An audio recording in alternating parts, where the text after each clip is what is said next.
So today we're going to talk about Morbius. I'm very excited to talk about this because I'm actually really excited about the trailer. I thought the trailer was very well done. I thought everything they showed was just enough to not give away anything about the plot really, but just enough to get you interested in not only the character but also the story that's going to be revolving around his transformation. So the first thing I wanted to talk about, Jared Leto. If you've known me for any number of time, or you've seen my posts related to him in the Suicide Squad, you would know I don't like Jared Leto. The only thing I've ever seen him act in, per se, is Suicide Squad, and his Joker is, I'm gonna be nice and say debatably, the worst adaptation of the Joker, period. And that's, yeah, as I've said, that's the only thing I've really seen him in, so that's all I'm judging him on. I know he's been in other movies, I know he's won Academy Awards, whatever, but just because somebody did something good at some point doesn't mean everything they're going to be in is good, or like any other argument you can come up with. Like, the movie, we'll judge the movie when it comes out, is kind of what I'm getting at, basically. Yeah, I don't like the dude. I don't think he's done well in comic books or comic book movies. Well, I guess just comic book movies, because again, that's the only one he's been in that I've seen, at least. And so this trailer actually looks good, and this could be a really big turning point for him within the genre. I think if this movie does well, he'll be able to stick with it and just stay in the Marvel Universe, which would be good for him, because everything I've read, there's no plans for him to ever return as the Joker. So this will be his way of kind of like stepping back into the comic books, if that's what he wants to do. I've done some reading up on him, and apparently he's very selective in what kind of acting roles he takes. So this is obviously something he's very interested in. So I hope it works out for him. And I hope this trailer did him justice, and he does well in the role. So I'm excited about that, even though I don't like him. Just kind of trying to prove that I'll give anybody a chance. Now, Morbius. As a character, I don't actually know a lot about this guy. I know his introduction was in Spider-Man, and over the time he's gone from villain to anti-hero to kind of just teaming up with whoever. They don't really use him a lot, so I think it's kind of weird that he's getting a solo movie. And I don't know, this is just kind of interesting that they're doing, Sony anyway, is doing this whole anti-hero sort of universe, right? So we know that this, or reportedly at least, this takes place within the same universe as Venom, which we know is not in the MCU according to Kevin Feige, which is the head of Marvel Studios, and now I think just Marvel Creative, I believe. So going back to my point, I don't really know much about this guy, and I'm not going to pretend I do. All I know is he's not a real vampire, in the sense that he can go in sunlight and things like that. It just weakens him, and he's got like a weakness to it, but like he's not like, you know, completely, like he's not going to burst into flames or anything if he goes into the light. He's got just like a weakness to it, if that makes sense. Like it's not going to, if he's exposed for too long, sure, it'll kill him, and he's weaker in the sun, but by no means is he just, you know, like I said, he's not going to burst into flames or anything. So with that being said, I know a lot of people, especially around my age group and maybe a little bit older, watched the old Spider-Man cartoon from, I think it was the 90s-ish. Don't use that as like a knowledge point, if you will, for the character. I've seen people try to use cartoons and debates and stuff like that on what can and can't hurt characters, or what a character can and can't do. That's just, in a sense, kind of foolish. Cartoons, yes, they're an adaptation of the source material, but they're entertainment for like kids and stuff. So obviously you can't have Superman in the Justice League cartoon just one-shot everything, because that doesn't make for good storytelling, and two, like I don't know, it's just dumb, you know? Like, so obviously he's like weak to stuff. And cartoons, while typically being more true to source material than other adaptations, don't always get things 100% correct. So just use that as, or you know, just take it with a grain of salt. You may think you know something from the cartoon, but it might actually have anything to do from actual source material.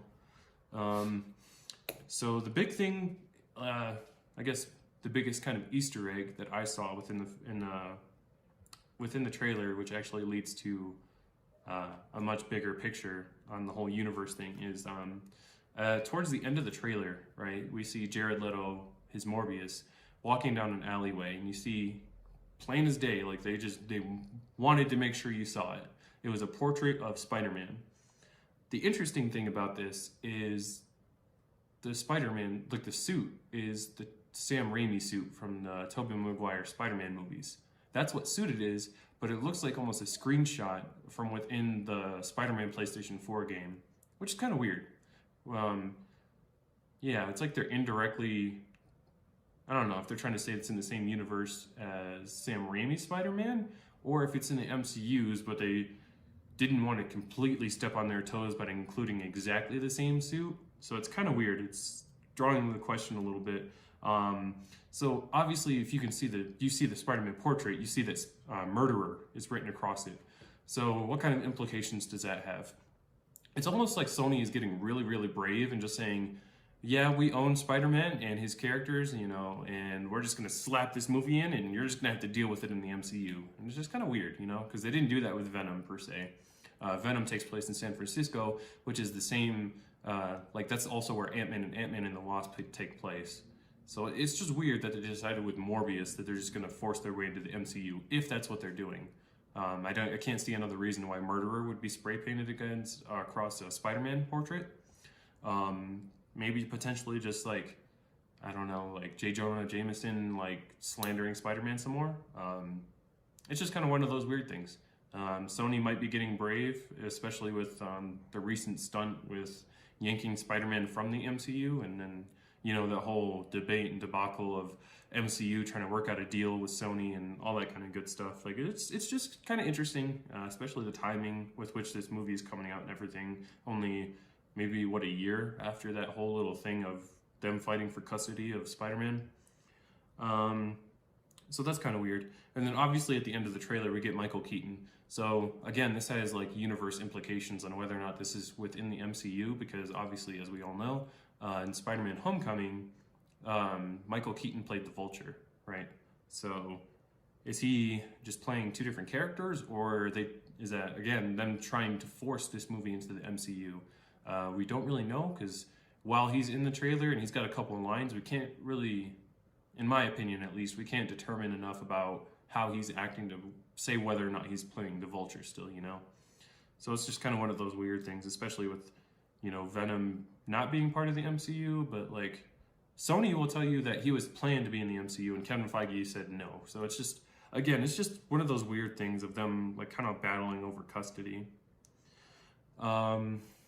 I got two more notes and then I'm going to wrap it up. So the trailer kind of gives away a lot in terms of the action. So his narration over the action that's happening. So him talking about his powers and what he can do and what he's, what he's doing really. It's just kind of interesting. And I'm wondering what the antagonist exactly will be. First thing that comes to mind is probably the government or wherever, because he does mention at some point in the trailer that what he does isn't legal. So that it makes sense to me that the government would be coming after him.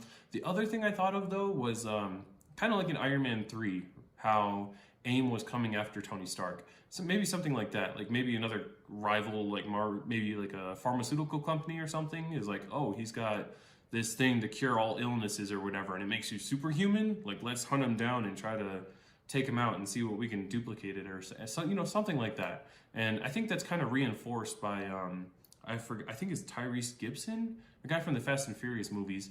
If you stop the trailer, when his character is on screen, he's got some kind of metal looking cast. I don't know if he's supposed to be a certain character or somebody from the comics or anything like that. I haven't looked too deeply into it.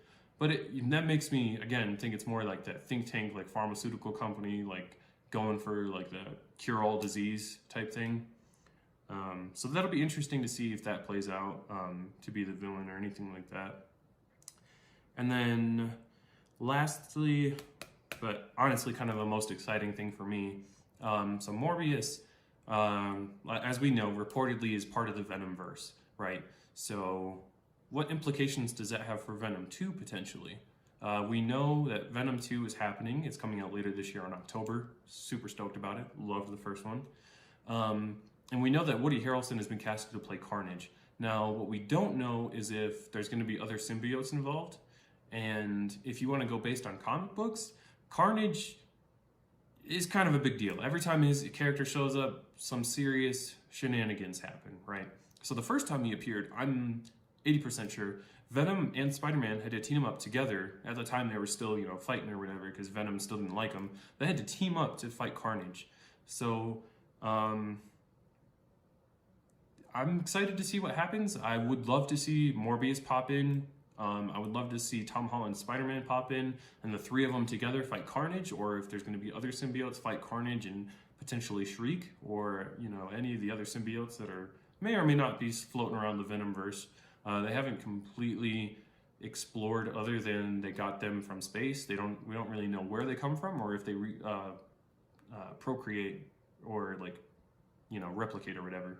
Because in the comics, Venom actually more or less gave birth to Carnage. So it'd be interesting to see. The potential is there for a huge team up between the three characters, and I would love to see it. I don't know if Tom Holland is confirmed or not for Venom 2. I think it would do them well to keep something like that under wraps for a while. But yeah, I really don't have anything else to say. The trailer looked really good. I'm excited for it. I really hope it's a turning around point for Jared Leto's career in the superhero genre. And yeah, let me know what you think. See ya.